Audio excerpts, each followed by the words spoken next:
오늘 말씀은 계시록 16장 1절에서 11절입니다. 어린 한 소년이 있었습니다. 그는 부모님이 없는 고아였죠. 성년이 되어 고아원을 나온 그에게 딱히 할 일이 없었습니다. 그래서 배운 것이 도둑질이라고 그는 그 일에 발을 디디게 되었죠. 큰 배에 바다에 정박해 있으면 소형 배로 큰 배에 가까이 가 그것에 몰래 잠입해 물건을 훔쳐오는 것이었죠. 처음 도둑질을 하는 간날 심장이 어찌나 쿵쾅거리는지 그에게 요란한 심장 소리가 들리는 극심한 스트레스를 경험하게 됐죠. 그날을 어떻게 도둑질을 했는지 정신이 없었습니다. 그러나 한 번 하고 두 번 하고 도둑질의 횟수가 늘어나자 쿵쾅거리던 심장 소리는 점점 작아지게 되었고 아무렇지 않는 일상이 되었습니다. 그리고 웃긴 것은 갈수록 합리화하여 이것도 나름 괜찮은 직업이라고 하는 우기는 자신을 발견하게 되었죠. 오히려 긴장된 그 시간을 즐기는 묘한 감정이 들었습니다. 갈수록 양심은 무뎌져만 간 것이죠. 죄가 그렇습니다. 죄는 양심을 마비시켜 화인 맞은 양심이 되어 죄에 대하여 무감각하게 만들죠. 더 웃긴 것은 죄를 수치로 여기는 것이 아니라 오히려 즐길 뿐만 아니라 죄를 자랑거리로 삼는 웃지 못할 일이 벌어집니다. 우리나라의 초창기에 복음이 전해질 때 한 노인이 있었는데 그의 자랑거리는 첩이 많다는 것이었습니다. 입만 열면 첩이 몇이라고 자랑 삼아 이야기를 하며 다녔죠. 죄가 일상화된 사람은 마치 어두운 밤을 헤매이는 사람과 같습니다. 어두우면 천지분간이 어렵게 되죠. 선악의 판단이 불분명하게 됩니다. 그 인생의 빛이 비춰질 때 비로소 인간은 자신의 추악한 죄악의 실상을 발견하게 되죠. 첩자랑이 입에 밴 이 노인이 빛 대신 주님을 영접함으로 비로소 자신의 자랑거리가 죄였음을 깨닫고 첩들에게 용서를 구하고 돌려보냈다는 이야기입니다. 하나님의 말씀은 등불이요 말씀은 거울입니다. 말씀은 우리의 죄악을 밝히 드러내는 기능이 있죠. 남 얘기가 아닙니다. 내 이야기죠.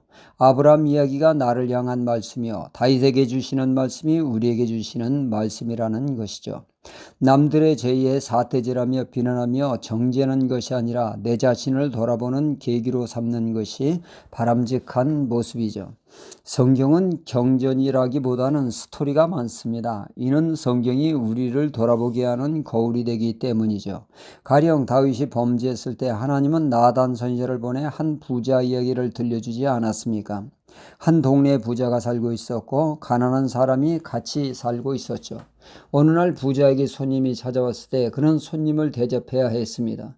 그러나 자신의 양을 잡아 대접하는 것이 아까웠죠. 마침 그 동네에 힘없고 빼없는 사람이 모아 어린 양을 구입해 가진 정성을 다해 키우고 있었습니다. 부자는 가난한 사람의 양을 빼앗아 대접을 했다는 이야기죠.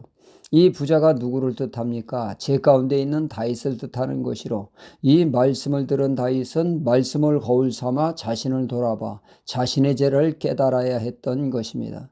이렇게 말씀을 통하여 자신을 돌아보아야 합니다. 주님은 요한복음 8장 간음 중에 현장에서 잡힌 여인은 정죄하는 그들에게 향하여 말씀하시기를 너희 중에 죄 없는 자가 먼저 돌로 치라. 그들의 잠든 영혼을 깨우는 말씀입니다. 그 여인을 거울 삼아 자신의 죄를 깨달으라는 주님의 말씀이죠. 주님의 말씀 중에 성전에 기도하는 두 사람이 있지 않습니까? 한 사람은 당대의 신앙의 모델이라 불리우는 바리새인이요, 또 한 사람은 당대의 죄인의 대명사 세리였습니다. 바리새인은 미사여구를 동원하며 듣기 좋은 기도를 합니다. 반면에 세리는 눈물범벅에 대어 가슴을 치며 이제인 용서해달라고. 주님은 누구의 기도가 의로운 기도야 하나님이 받으시는 기도라고 하셨습니까? 바로 세리의 기도였죠.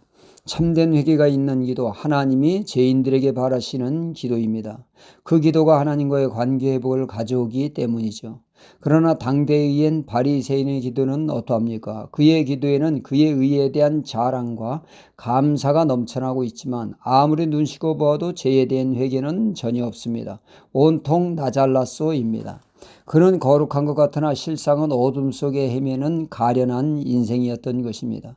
오늘 말씀에 하나님은 우상을 숭배하며 죄악 가운데 있는 그들에게 재앙을 내리십니다.